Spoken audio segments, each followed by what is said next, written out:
Pressure coming from Von Miller, and he catches him from behind. No, he's wrapped up in sack. He looks broken. He looks terrible. It's unbelievable how bad that team is. The Jacksonville Jaguars were supposed to compete for the AFC South in 2024. Instead, the world crashed around them. Trevor Lawrence looked lost, the defense was the second worst in the league, and Doug Peterson had no answers. But here's the thing about hitting rock bottom. It's the perfect place to build something terrifying, which is exactly what the Jags are doing in 2025, and the AFC has no idea what's coming. 2024 wasn't just a disappointment, it was a complete implosion. The Jacksonville Jaguars finished 4-13. The defense gave up 48 touchdowns and over 400 yards per game, and Trevor Lawrence, the franchise quarterback they'd built everything around, seemed like he'd never seen a football before. You want to know what a recipe for disaster looks like in the NFL? It's an offense that commits 24 turnovers, a defense that gives up 25 points per game,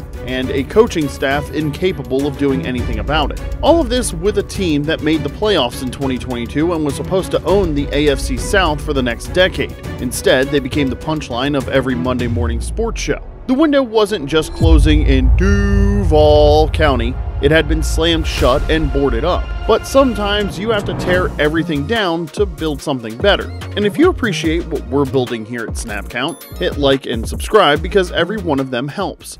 Out went the old regime, the stale schemes, and the passive mentality. And in came Liam Coen, young, fearless, and fresh off turning Baker Mayfield and Tampa Bay into the fourth-ranked scoring offense in the league. The same mind that helped design the Rams Super Bowl winning attack came to Jacksonville with one mission: transform this roster from passive to punishing. Starts with mental and physical toughness, first and foremost, and we have that in Trevor. Like all of Sean McVay's proteges, Liam Coen loves to create chaos through motion, misdirection, and tempo with an offense built to break your will and test your defensive coordinator's sanity. But schemes are nothing without talent, and that's where the real transformation began. While everything else was falling apart in 2024, one rookie refused to go down with the ship.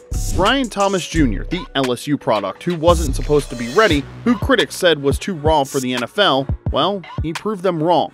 In 2024, BTJ torched every corner who lined up across from him as he racked up 1,282 yards and 10 touchdowns on 87 receptions. Guns it! Thomas in stride!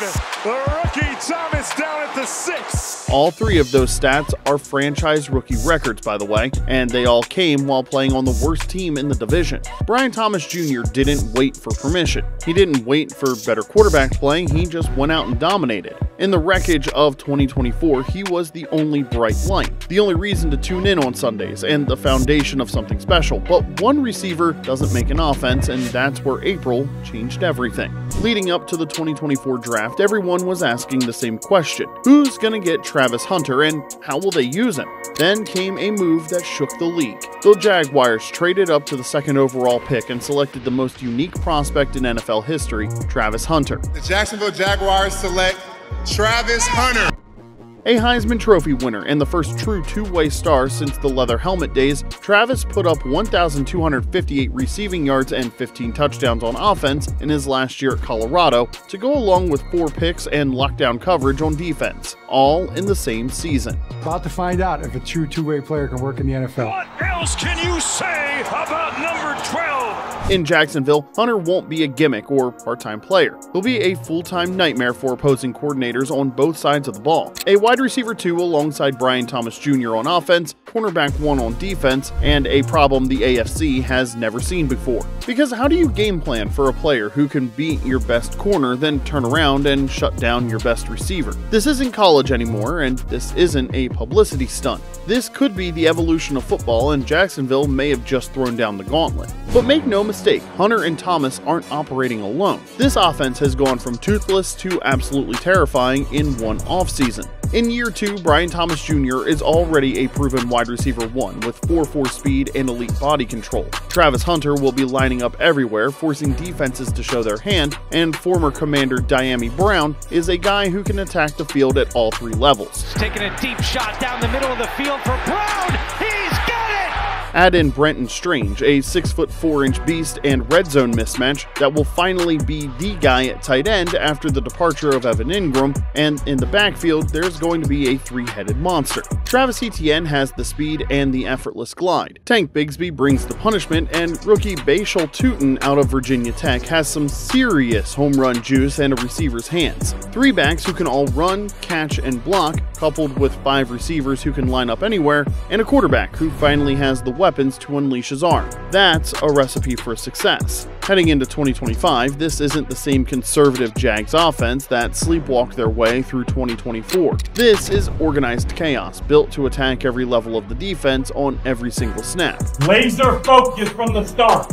Everybody locked in on their job. We wish the AFC South the best of luck trying to stop it. Now, Liam Coen's system is less about calling plays and more about psychological warfare. He uses motion that forces you to declare your coverage, bunch formations that create natural picks, RPOs that put your linebacker in an impossible situation, and tempo that doesn't let you catch your breath. He built this offense like a chessboard, where every piece can move in multiple directions, and just when you think you've got it figured out, Hunter will motion into the backfield, Thomas could shift into the slot, and your defensive coordinator will either reach for the Advil or head for the exit, and possibly both. This year, the playbook will be wide open, the pace will be frenetic, and Trevor Lawrence, for the first time in his career, will have a full arsenal of weapons around him.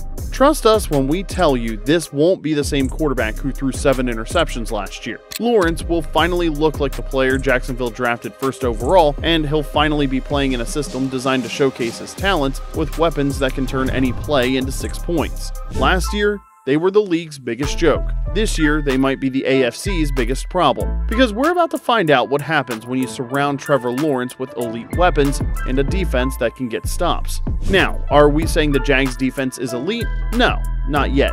But it doesn't have to be. It just has to be competent enough to give Lawrence and this offense short fields and then watch what happens. The Bills, Dolphins, and Jets are worried about each other. The Chiefs think they're inevitable, the Ravens are focused on Lamar, and nobody's paying attention to Jacksonville, which is exactly how the Jaguars want it. Because when you've got Hunter running deep routes and locking up receivers, Thomas burning corners deep, and Coen calling plays like a mad scientist, you don't need respect, you just need the ball. So here's the scary part for the rest of the AFC. This is just the beginning for Jacksonville. Hunter is 21 years old. Thomas is entering his second year, Lawrence is still just 25, and Coen is implementing a system that gets better with time. Most teams peak and then decline. The Jaguars look like they're just getting started, and that in itself is a frightening thought. The AFC thought it had Jacksonville figured out, thought they were pretenders, and thought that 2022 was a fluke.